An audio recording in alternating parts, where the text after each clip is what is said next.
कुरकुरीत कांद्याची भजी।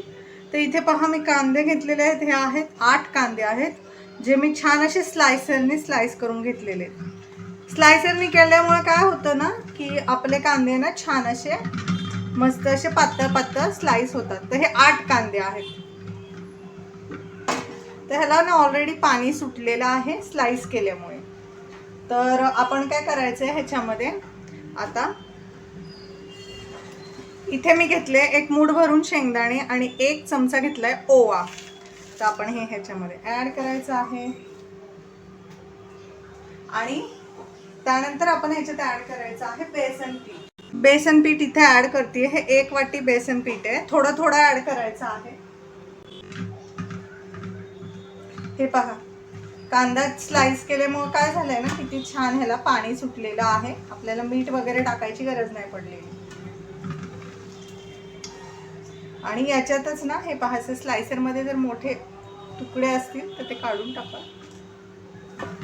हे पहा छान असं चुरायचं आहे हा कांदा।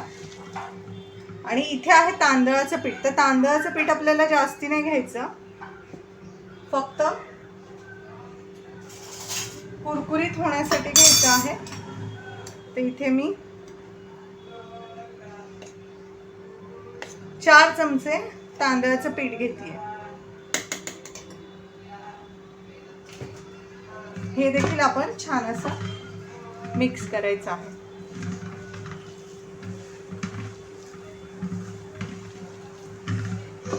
तुम्हाला आवडत असल्यास तुम्ही ह्याच्यामध्ये ना चवीनुसार मीठ पण टाकणार आहे, पण तुम्हाला जर आवडत असेल तर तुम्ही ह्याच्यात मिरची पावडर टाकू शकता। मी इथे टाकणार नाहीये कारण ही जी खेकडा भाजी असते कुरकुरीत भजी, याला खेकडा भाजी पण म्हणतात, तर ही जी आहे ना ही तळल्यानंतर मिरची पावडर टाकली ना की काळपट रंग येतो किंवा डार्क कलर येतो भजीला, त्यामुळे इथे मी टाकणार नाहीये।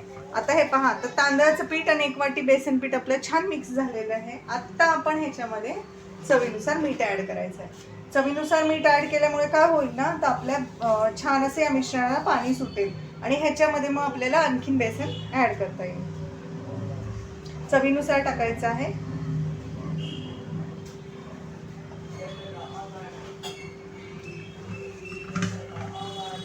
पहा छान असं चोळून चोळून कांद्याला मस्त असं टाकून घ्या। हे पहा आता हे मिश्रण आहे ना आपल्याला असंच ठेवायचं आहे झाकून एक 10 मिनिटं, आणि आणखीन पाणी ह्याला थोडंसं सुटेल, मग आपण ह्याला आणखीन याच्यात बेसन ऍड करायचं आहे। त्याला थोडा वेळ आपण झाकून ठेवूया। हे पहा व्ह्यूअर्स आता आपल्या मिश्रणाला 5 ते 10 मिनिटं झालेली आहे। तर आपण आहे ना ह्याच्यामध्ये आणखीन आहे ना 1 कप बेसन घालायचं आहे, 1 वाटी। पहिली आपण 1 वाटी घातलेली आहे, 4 चमचे आपण तांदळाचं पीठ घातलंय, आता परत आपण ह्याच्यामध्ये बेसन ऍड करतो। कारण ह्याला 5-10 मिनिटं ठेवल्यामुळे काय होतं ना आणखीन ह्याला पाणी सुटतं। तुम्ही बघू शकता बेसन पीठ किती छान आता ह्याच्यामध्ये मिक्स झालेलं आहे। आणि तुम्ही ह्याची थोडीशी चव चाखून बघा, जर तुम्हाला मिठाची गरज वाटली तर तुम्ही ह्याच्यात ऍड करू शकता। ही कुरकुरीत भजी आहे तर ह्याच्यात खायचा सोडा आपल्याला ऍड नाही करायचा। हे पहा किती छान हे मिश्रण तयार झालंय। आता मला वाटतं ह्याच्यात आणखीन बेसन मावेल, तर इथे मी आणखीन अर्धी वाटी बेसन ऍड करते।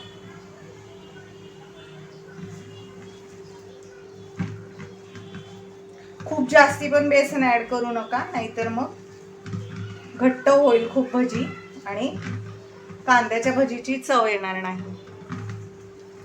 तर टोटल आपण ह्याच्यात 2.5 वाट्या बेसन घातले आणि 4 चमचे तांदळाचं पीठ। आता या स्टेजला तुम्ही ही भजी चाखून बघू शकता की ह्याला मीठ कमी वगैरे आहे का, जर असेल तर तुम्ही ह्याच्यामध्ये ऍड करू शकता। तर आता मी इथे तेल गरम करायला ठेवते, आपलं भजीचं मिश्रण रेडी आहे। हे पहा व्ह्यूअर्स आता आपलं भजीचं मिश्रण रेडी आहे। तर आपण बनवायच्या आधी काय करणार आहे ना, जे आपण तेल तापायला ठेवलेलं आहे ना त्यातमधून 1 पळी गरम तेल आपण या भजीमध्ये ऍड करणार। ह्याच्यामुळे भजी खूप छान कुरकुरीत होते, त्यामुळे तेल टाकायला विसरू नका। आता आपण हे जे तेल आहे हे मिक्स करून घेऊया आपल्या मिश्रणात। आणि तुम्ही बघा किती छान ही भजीचं मिश्रण आता मस्त तयार आहे. बेसन पण कमी नाही ह्याला, कांदे पण व्यवस्थित आहे आणि मीठ देखील मी चाखून बघितलेलं आहे. मीठ पण बरोबर आहे. तुम्हाला गरज वाटली तर तुम्ही ॲड करू शकता. तर आता आपलं भजीचं जे मिश्रण आहे ते तयार आहे. आता आपण भजी तळायला घेऊया. हे पहा व्ह्यूअर्स, आता आपलं जे तेल आहे ना ते छान असं गरम झालेलं आहे. तर सगळ्यात आधी ना तेलामध्ये मी इथे हिरव्या मिरच्या घेतल्यात मध्ये स्लाइस करून, त्या आपण ॲड करायच्या आहेत आणि छान अशा तळून घ्यायच्या आहेत. आणि पहिल्या मिरच्या तळल्यामुळे काय होतं ना, तेलाला पण एक छान अशी तिखट चव येते जी भजीमध्ये जाते आणि खूप टेस्टी लागतं. वडापाव भजीवाले पण असंच करतात, पहिले प्रथम ते मिरच्या तळतात. तर थोडंसं लांब सरकून तुम्ही ह्या मिरच्या सोडा. तेल गरम आहे.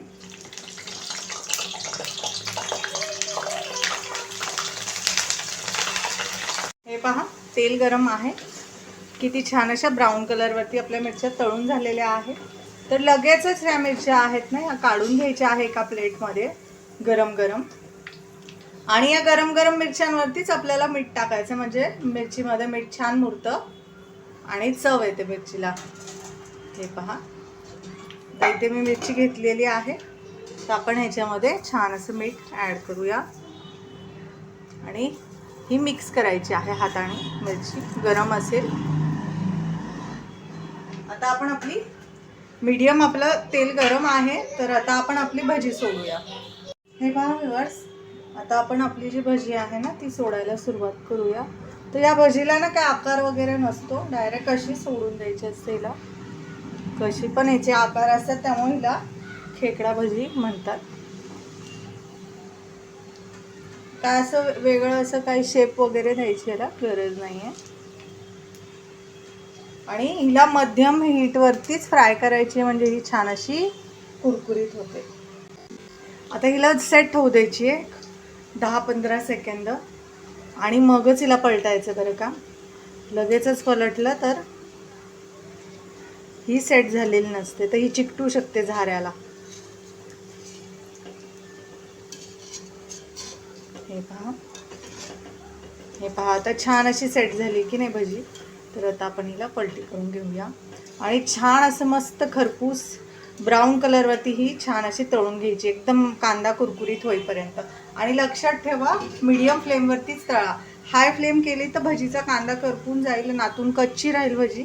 आणि लो फ्लेम केली तर भजी खूप तेल पिते, त्यामुळे हिला मीडियम हीटवरतीच आपण तळायचा. हा व्ह्यूअर्स, तुम्ही बघू शकता आता किती छान कलर मस्त असा आलेला आहे, ब्राऊन कलर आपल्या भजीला. ह्याच्यापेक्षा जास्त डार्क कलर करायचा नाही, तर कांद्याची जी चव आहे ना ती भजीमध्ये करपट लागू शकते आणि तुमच्या पूर्ण भजीची चव बिघडून जाईल. मग आपली भजी रेडी आहे. ही मी काढून घेते आणि तुम्हाला दाखवते. हे पहा, कलर पहा तुम्ही किती सुरेख आला आपल्या भजीला, बघू शकता. आणि ही ना गरम असल्यामुळे ना ही फ्राय होत राहते स्वतःच्या गरमीमध्ये पण, त्यामुळे पण हिचा कलर चेंज होतो. आता पण अशाच प्रकारे ना संपूर्ण भजी तळून घेणार आहे. मग मी तुम्हाला याची प्लेटिंग दाखवते.